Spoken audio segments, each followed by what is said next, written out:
Welcome to a day in my life as a home baker. For today's video, gagawa tayo ng vintage cake.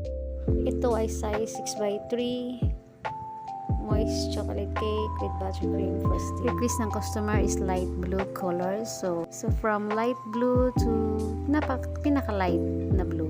At may combination din na white. At bakit nga ba parang napadark ang kulay dito sa video? Sa actual talaga guys, hindi talaga yan dark.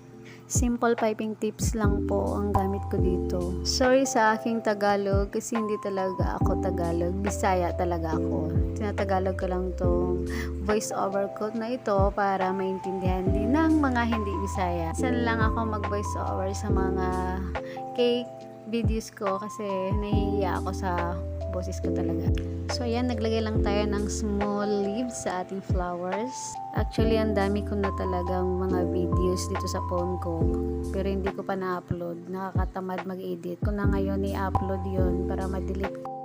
Kahit walang manonood, i-upload ko pa din. Bahala kayo dyan. So, sa puntong ito, nagsulat na tayo ng dedication. Naka-double tone lang po yung dedication natin. Yung unang tone is blue.